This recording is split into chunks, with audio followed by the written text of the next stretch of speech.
Beneath the crushing, restless waves of the Pacific Ocean does a sprawling architectural marvel lie hidden, mocking the established timeline of human civilization. Off the jagged coast of Yonaguni Island, at the southernmost tip of the Ryukyu Islands, rests an anomaly of staggering proportions that forces us to question the very origins of our species. Plunging into the twilight depths, divers are immediately confronted by a monolithic structure of sharp, deliberate angles, expansive flat terraces, and perfectly sheer walls. This is the Yonaguni Monument, a colossal formation stretching hundreds of meters across the ocean floor, resembling a meticulously planned citadel submerged by the relentless march of time. The revelation of this submerged enigma occurred purely by chance in the winter of 1986. A local dive operator, searching for new, uncharted vantage points to observe migrating hammerhead sharks, drifted beyond the usual underwater boundaries and found himself suspended above a breathtaking stepped pyramid-like structure. The sheer scale and geometric precision of the rock face below him seemed entirely alien to the chaotic organic shapes of the surrounding natural reef. Upon closer inspection, the submerged complex reveals distinct features that defy easy geological explanation. There are massive symmetrical staircases leading nowhere, a perfectly carved trench running along the outer perimeter, and a monumental archway that appears designed as a grand, ceremonial entrance. Two colossal, rectangular pillars, known as the twin megaliths, stand side by side like imposing sentinels guarding the approach to an ancient, forgotten sanctuary. The presence of such a massive structure at depths ranging from 5 to 40 meters presents a profound chronological paradox. If this is indeed the intentional work of human hands, it could not possibly have been built underwater. It must have been constructed on dry land, which means it was erected long before the melting glaciers of the last ice age inundated the coastal shelves of the world.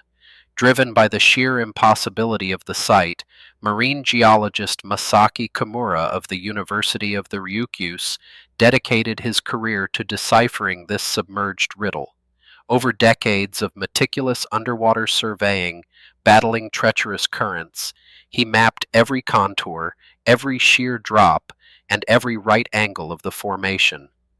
His extensive documentation and physical modeling led him to a controversial, earth-shattering conclusion. Dr. Kimura boldly declared that the silent stones are not a freak of nature, but the remnants of a vast, sunken city. He identified what he believes to be retaining walls, intricate water drainage channels, a stadium-like arena for public gatherings, and a network of roads connecting various distinct monuments across the seafloor.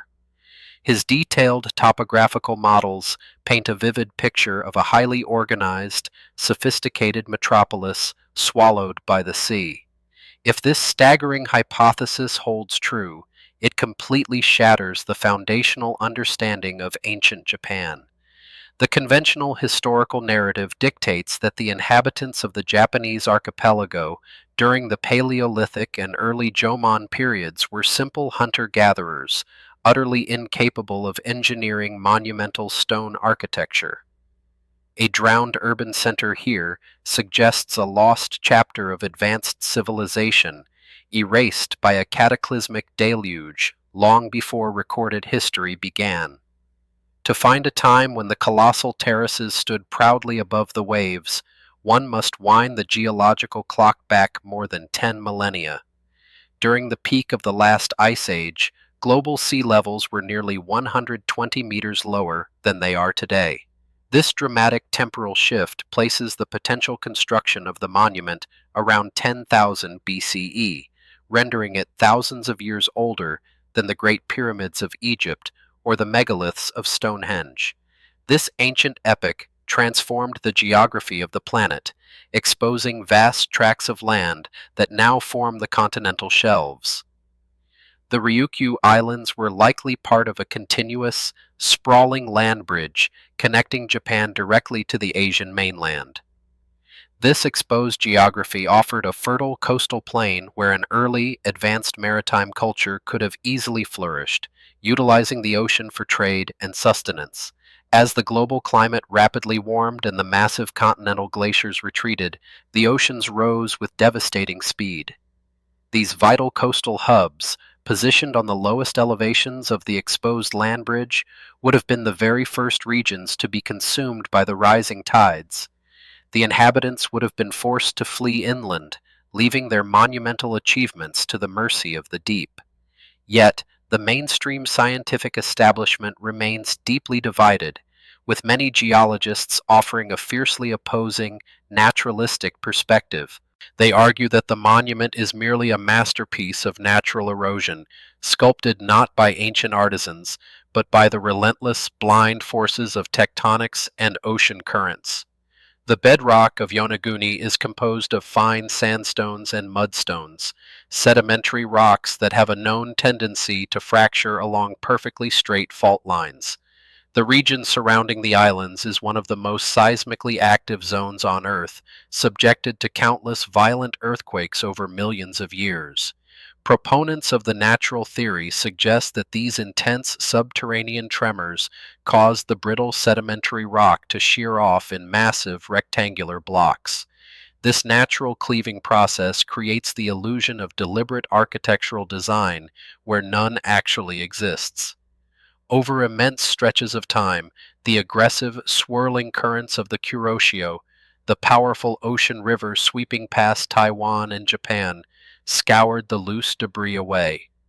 This relentless underwater tempest polished the fractured bedrock, clearing the flat surfaces and leaving behind the striking appearance of terraces and stairs. To these geologists, the site is a beautiful but entirely natural geological anomaly. Despite the plausibility of natural fracturing, the sheer concentration of distinct, complex features in one highly localized area continues to baffle independent observers. While sandstone can indeed break in straight lines, the probability of nature randomly creating a continuous 90-degree interior corner immediately adjacent to a perfectly flat terrace and a symmetrical set of steps stretches the very limits of geological coincidence. The monument exhibits an eerie, intentional design that blind natural forces rarely mimic with such astonishing precision. Dr. Kimura's ongoing investigations yielded further tantalizing clues that directly challenge the natural erosion hypothesis. He documented what appear to be deliberate quarry marks, star-shaped holes drilled deep into the rock, and intricate carvings resembling animals. Most notably, he identified a massive sphinx-like face staring blankly into the oceanic abyss.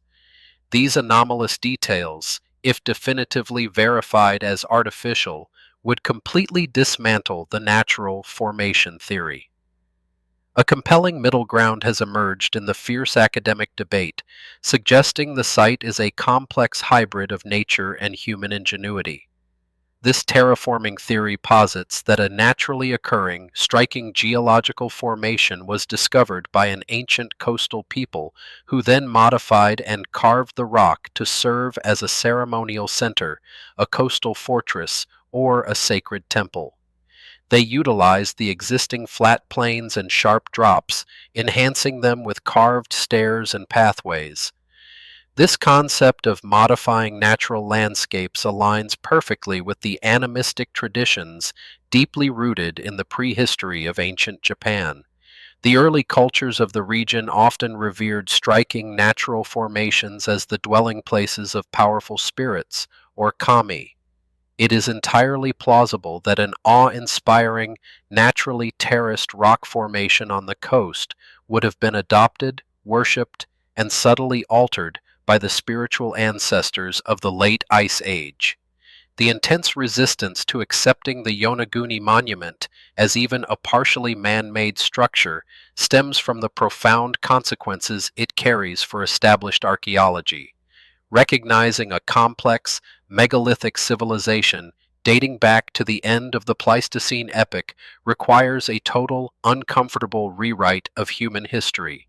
It demands the radical acknowledgement that our ancestors possessed advanced architectural capabilities and societal organization long before the agricultural revolution supposedly sparked the dawn of civilization.